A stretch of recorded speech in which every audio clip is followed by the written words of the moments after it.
जय सिया राम, जय सिया राम, जय सिया राम। श्री हनुमान जी महाराज कलयुग के महान देवता माने गए हैं और प्रभु श्री राम के भक्त हैं। हनुमान जी महाराज की जिन पर कृपा हो जाए वो सहज ही इस भवसागर से पार हो जाते हैं। हनुमान जी महाराज का जन्म द्वापर युग में चैत्र शुद्ध पूनम के दिन मंगलवार का दिन था, सुबह 5 बजे हुआ था। और ये रुद्र के अवतार भी माने गए हैं। हनुमान जी महाराज को रुद्र के अवतार और पवन पुत्र के नाम से भी जाना जाता है। इसके पीछे बहुत ही रहस्यमय घटना है। ऐसे शास्त्रों के अंदर हनुमान जी महाराज के बारे में कई प्रकार के लेख हैं अलग अलग तरीके से, मगर उनमें से एक ये भी है कि कहा जाता है कि एक समय जब माता अंजना को विवाह होने के काफ़ी साल गुजर जाने के बाद भी कोई संतान नहीं हुई, तो माता अंजना किसी ऋषि के मार्गदर्शन के अनुसार महादेव जी की कठोर भक्ति की, कठोर तपस्या की और उस तपस्या में लीन थी। उस समय पे माता पार्वती और महादेव दोनों भ्रमण करने के लिए कैलाश पर्वत से निकले थे, सृष्टि का भ्रमण कर रहे थे। तो भ्रमण करते करते एक जंगल के अंदर महादेव जी की नज़र पड़ती है, तो वहाँ पे जो पशु होते हैं उनका संसार हो रहा था और उसे देखकर महादेव जी काफ़ी विचलित हो जाते हैं। वो भी एक प्रभु की लीला ही रहती है, क्योंकि वो लीला नहीं होती तो शायद हनुमान जी महाराज का जन्म नहीं होता और माता अंजना की तपस्या फलित नहीं होती। तो उस समय पे उनके अंदर से धातु उसका निर्वाह होता है और वो भोलेनाथ जी उसको अपने हाथ में लेते हैं और विचार करते थे कि अगर मेरी एक बूंद भी इस पृथ्वी के ऊपर गिर गई तो शायद पृथ्वी नष्ट हो सकती है, तो इसका क्या करूं। और इसको सहन करने की, मेरे इस तेज को सहन करने की क्षमता भी किसी में है नहीं, ऐसा कोई हो जो इसे सहन कर सके। तब उनका ध्यान माता अंजना पे जाता है कि माता अंजना काफ़ी समय से उनकी कठोर तपस्या कर रही थी और वो सही में उनके अंदर भक्ति की प्रताप से वो तेज था जो उस बीज को धारण कर सकती थी और उसकी उनको आवश्यकता भी थी। ये भी एक प्रभु की लीला ही थी शायद। तो उन्होंने उस समय पे उस बीज को अपने हाथ से माता अंजना के कान में डाला था। ऐसे फूंक मारे तो फूंक यानी पवन के सहारे से माता अंजना के कान के अंदर वो बीज गया, तो उस पवन का आधार उसको लगा, उसकी वजह से उनका नाम पड़ा पवन पुत्र। और वो जो बीज था वो रुद्र का बीज था, यानी रुद्र का अवतार, इसलिए उनको पवन पुत्र और रुद्र के अवतार दोनों के नाम से जाना जाता है। ऐसे तो उनके नाम कई नाम है। अंजनी के लाल, रुद्र के अवतार, केसरी नंदन, पवन पुत्र, राम भक्त, कई नाम है उनके। ऐसे अनेक नामों से हनुमान जी महाराज को जाना जाता है, मगर उनको पवन पुत्र और रुद्र के अवतार किस हिसाब से कहा जाता है उसकी ये घटना है। इस हिसाब से उनको कहा जाता है क्योंकि उन्होंने फूंक मारी यानी पवन का आधार लगा। वो जो बीज था वो पवन के आधार से माता अंजना के कान तक पहुंचा और जो कान में जाके जो बीज गिरा वो था रुद्र। इस हिसाब से माता अंजना का गर्भ धारण हुआ और समय के अनुसार द्वापर युग में चैत्र शुद्ध पूनम वार मंगलवार सुबह पूनम के दिन सुबह 5 बजे उनका जन्म हुआ। और जन्म होने के बाद में माता अंजना उनकी तरफ देख के उनको निहारती रहती है, बड़ी खुश होती है, मगर खुशी के साथ साथ उनके दुख भी होता है। उनकी आंखों में से आंसू धारा गिरने लग जाती है और हनुमान जी के गाल पे जब वो गिरने लगती तो हनुमान जी महाराज की आत्मा अंतर से बोलती कि हे माँ तू क्यों दुखी है मेरे जन्म से, क्या तू खुश नहीं है, तो तू रो रही है।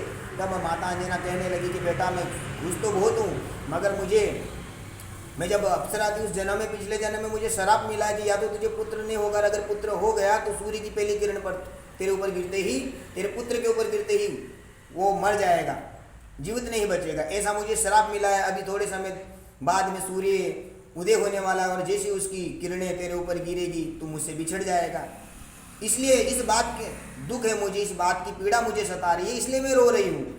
तो मैं करूँ तो क्या करूँ। तो हनुमान जी महाराज कहने लगे कि हे माँ तू चिंता मत कर, मैं इस सूर्य को बाहर निकलने ही नहीं दूंगा, इसको उगने ही नहीं दूंगा, इसको प्रकाशित ही नहीं होने दूंगा।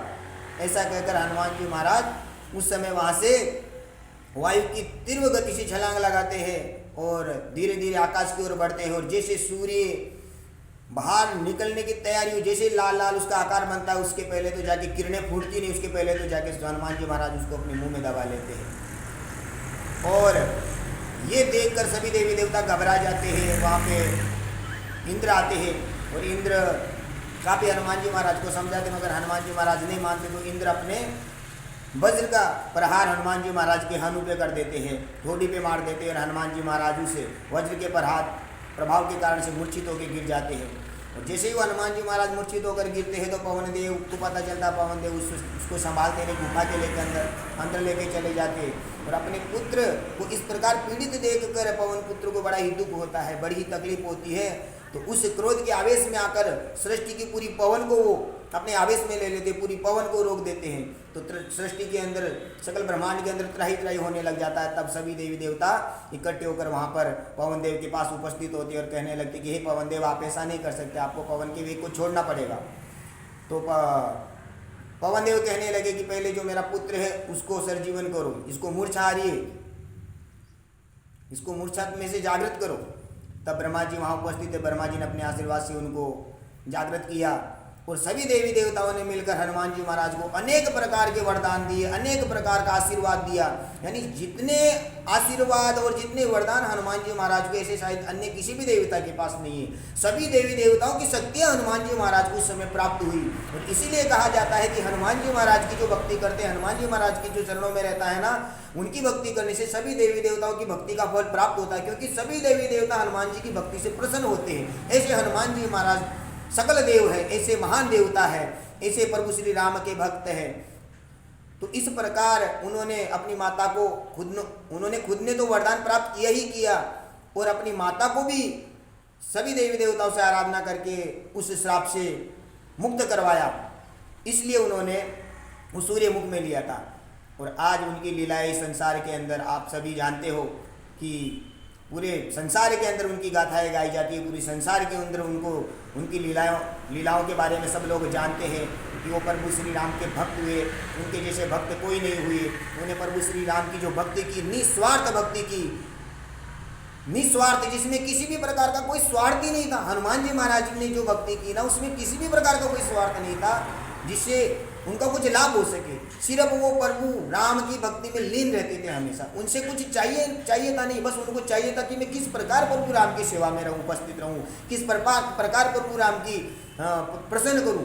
बस इस प्रकार उनकी भावना रहती थी और हमेशा उनकी सेवा में लगे रहते थे, उनकी भक्ति में तल्लीन रहते थे। वो उनको प्रभु राम नाम के अलावा, प्रभु के दर्शन के अलावा दूसरे कुछ दिखाई नहीं देता था। तो ऐसे हमारे हनुमान जी महाराज है और ऐसे हनुमान जी महाराज के चरणों में रहने से हनुमान जी महाराज की ऐसी कृपा होती है कि कोई अज्ञानी होता है ना, वो भी गुणवान बन जाता है। क्योंकि बताया है बुद्धिहीन तनु जान की सुमरो पवन कुमार बल बुद्धि विद्या दे मोह कलिस्वाल। इस प्रकार बार बार हनुमान जी महाराज से आराधना करेंगे तो वो बल बुद्धि ज्ञान के भंडार है।